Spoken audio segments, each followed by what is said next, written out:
9:30 de la mañana. A principios del mes de abril, el presidente de Ecuador, Guillermo Lasso, ofrecía declaraciones polémicas en las que autorizaba el uso o el porte de armas para civiles para protegerse de la inseguridad que estaba en aumento en ese país. Dijo: ecuatorianos, tenemos un enemigo común, la delincuencia, el narcotráfico y el crimen organizado. Hablaba de flexibilizar las leyes para permitir el porte y tenencias de arma de uso civil, y esto desató una gran polémica en ese país. Y recientemente el Ejecutivo ha descartado que vaya a autorizarse la tenencia de armas para defensa personal, pero en todo caso pone sobre la mesa un tema que, si bien es común que se discuta en Estados Unidos, en donde, por cierto, ayer se dio una nueva masacre en el estado de Alabama, en el que al menos 6 menores murieron en una fiesta de adolescentes producto de un tiroteo. En otros países como América Latina quizás no se conversa tanto, y es los argumentos a favor o en contra de la legalización del porte de armas. Y para hablar de este tema, tenemos en línea telefónica a Franklin Chaparro Rojas, quien es fundador de la Dirección Nacional de Armas y Explosivos del Ministerio de Interior. Tiene una maestría además en Seguridad y Defensa. Un gusto conversar con usted, señor Chaparro. Bienvenido a Zona Éxitos. Gracias, Lila. Gracias por la invitación y por la conexión que Verónica me hizo con ustedes. Ese es un tema muy discutido y muy en boga hoy, no solamente en los Estados Unidos y en varios países de América Latina y en el mundo en líneas generales. En nuestro país, que es como una especie de isla en el mundo con respecto a los portes de armas, porque están restringidos al máximo y no hay la posibilidad de poder portar un arma libremente, a menos que logre a través de la Dirección de Armas del Ministerio de la Defensa ese porte. Pero en líneas generales, lo que me quiero referir es que los venezolanos, en líneas generales, siempre hemos querido tener un porte. En épocas del pasado, cuando se creó la Dirección Nacional de Armas y Explosivos, de la cual yo fui su director fundador, hicimos una racia para democratizar el porte. ¿Qué significaba eso? Significaba que había mucha gente, o bien por carnet ad honor en las policías, o por bien a través del Ministerio del Interior, que era el que regulaba las armas en ese momento, obtenían una credencial, portaban el arma. Entonces nosotros sacamos una estadística de las personas que tenían porte y las personas que no tenían porte y que estaban vinculadas a hechos delictivos, hechos de sangre. En aquella época, el 0.01% de las personas involucradas en hechos delictivos o hechos de sangre eran las que tenían porte de armas, lo cual nos permitió llevar un punto de cuenta al presidente y a través del ministro del Interior y crear unas pautas específicas para el porte de armas. Pautas que nos dieron cosas que en aquella época existían en la ley sobre armas y explosivos del año 38, que eran los coleccionistas de armas. Habían personas que tenían armas por herencia de sus papás, de sus registrar el arma. Y para nosotros era profundamente importante saber cuántas armas existían en el país. De manera tal que hicimos un registro nacional de armas y explosivos, donde las cosas básicas que teníamos era: todo aquel que quiera portar un arma tiene que tener 3 adiestramientos. Un adiestramiento de tipo legal, un adiestramiento de tipo mecánico y un adiestramiento de tipo psicológico. ¿A qué nos referimos? El legal, que usted sepa cómo portar un arma que le representa legalmente si usted la usa mal, si usted dispara al aire y ese tiro, ese proyectil le pega a alguien, lo mata, lo invalida, lo hiere. Y las consecuencias desde el punto de vista de las penas que hay en nuestra legislación venezolana sobre ese tema. En segundo lugar, el orden mecánico. O sea, usted va a portar un arma, usted sabe cómo cargarla, sabe la potencia, el ruido, el peso. Va a tener en la cintura 1 kilo, 1,5 kilos portando un arma. Tiene claro cómo funciona, ha hecho algún curso. Y en tercer lugar, el orden psicológico. O sea, esa persona está capacitada psicológicamente para portar un arma. Esa persona puede portar el arma, sabe el efecto que puede causar si mata a alguien, qué cosas le puede a ella vincular en su mente, en su permanencia en el tiempo y en el espacio. Entonces, hicimos eso de manera tal de que hubiese una regularidad. Y es lo que yo pienso que hace muchísimos años, hace más de 30 años fue eso, hoy en día es totalmente válido. O sea, usted tiene que saber qué va a aportar, tiene que saber cómo portarla y tiene que saber en qué momento puede usarla en defensa personal o en defensa de un tercero. Pero sin embargo, Entonces, eso no es esa es una, garantía de su buen uso.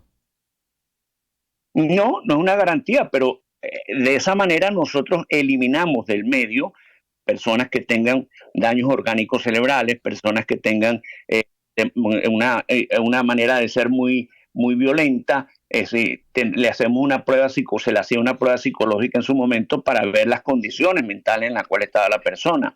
Y a la vez tenía que pasar un curso de manejo del arma, o sea, que él supiera manejar el arma, supiera cómo se cargue, supiera qué potencia tiene esa arma y qué efectos puede hacer. Entonces, esas cosas nos permitirían tener un control. En el caso de lo que tú iniciaste la noticia con lo de Ecuador, Ujú. el presidente de Ecuador, claro, aquellas personas que pasen las pruebas específicas que el gobierno va a hacer, las regulaciones van a aportar un arma. No es que la va a aportar cualquiera, tiene que tener una regularización en cuanto a la posición del arma. En Venezuela, las ventas de armas es regulada por el Estado a través de la Compañía Anónima Venezolana de Industrias Militares, que es la que autoriza o está autorizada por el Estado a traer armas. Y esas armas son vendidas a través de un proceso que tiene el Estado. Entonces, eso es un punto. A ver, vamos a ver si podemos retomar la comunicación con Franklin Chaparro Rojas, con quien estamos conversando sobre la polémica que se ha desatado por las declaraciones del presidente de Ecuador, Guillermo Lasso, asegurando que iba a permitirse el porte de armas para defensa propia en Ecuador, aunque ya el gobierno ha desmentido que se vaya a flexibilizar la capacidad de estar armados. Pero hay entre los argumentos en contra eh, a este tipo de flexibilización en la normativa legal para poder llevar consigo un arma, que esto podría significar volver prácticamente a la ley del talión, porque entre los argumentos del presidente Guillermo Lasso hablaba de un enemigo común que se trata de la delincuencia. ¿Qué pasa cuando ese ciudadano que tiene acceso relativamente sencillo a tener armas siente que además le corresponde a él hacer justicia? Franklin, estás nuevamente con nosotros. Gracias, me quedé precisamente cuando se cortó la comunicación, cuando te iba a decir que la polémica no debe ser una polémica, porque sencillamente el presidente Lazo lo que ha dicho es aquel que tenga la capacidad y pueda aportar un arma va a tener su porte de arma. O sea, se ve que estaban regularizados totalmente y no había portes de arma y ahora los va a dar. Entonces, si los va a dar, él dijo claramente, con las condiciones que la ley prevé, porque en todos los países hay una regularización con respecto al porte de armas. Entonces, en Ecuador también lo hay, de acuerdo a lo que he podido leer previamente a tu programa. Entonces, él lo que está diciendo es que aquellas personas que deseen, que quieran tener un porte de arma, lo van a tener. Eso lo que los va a ayudar a ellos es a evitar la posibilidad de que sean atracados o que sean golpeados por el AMPA en ese país, Pero sobre todo en la zona de Guayaquil, que es una zona de puerto muy violenta. Es en justamente Guayaquil donde se está. me gustaría detenerme en ese punto. Habla de evitar que alguien sea atracado. ¿Hay estudios, hay indicadores que demuestren que el porte de armas logre minimizar o disminuir los índices de violencia? Sí, hay varios estudios, uno hecho por un grupo que se llama Gun Policy Organization, que es la política internacional sobre armas de fuego, del cual recomiendo que lo vean y lo analicen, porque sí hay experiencias, porque cuando una persona, o sea, el primer hecho es saber si una persona está consciente o no está consciente de que está armada. Porque si vas a portar un arma y no vas a estar en tu alerta naranja, o sea, vas a estar pendiente de lo que te rodea, ¿para qué portas un arma? Lo que vas a hacer es darle al delincuente un arma. Si tú tienes un porte de arma y vas a estar dejando el arma en la guantera del vehículo o en la maleta o entras a un sitio público y dejas el arma dentro del vehículo, pues estás dando la posibilidad de tener un arma. Y si en tu casa tú eres de esos tipos ostentosos que dice que tiene arma de fuego, pues alguien ve a tu casa a robarte esa arma.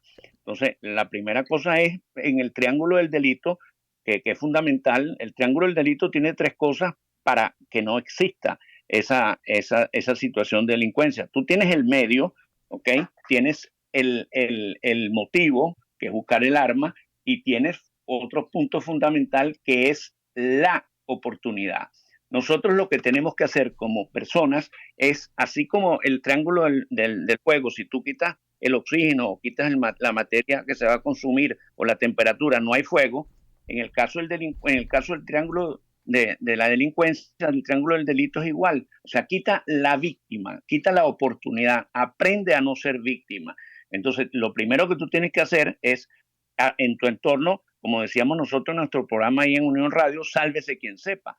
Tómese un minuto para pensar en su seguridad y la de su familia. Usted no sea la persona que dé la oportunidad, quite la oportunidad, porque el motivo siempre va a haber, puede ser económico, puede ser pasional, puede ser político. El medio lo tiene el delincuente, tiene la arma, tiene herramientas, pero si usted, que es la víctima, la elimina, o sea, aprende a no ser víctima. Si usted aprende a no ser víctima, usted va a estar autoprotegido, usted va a aprender a autoprotegerse, usted va a tener la posibilidad de no ser víctima.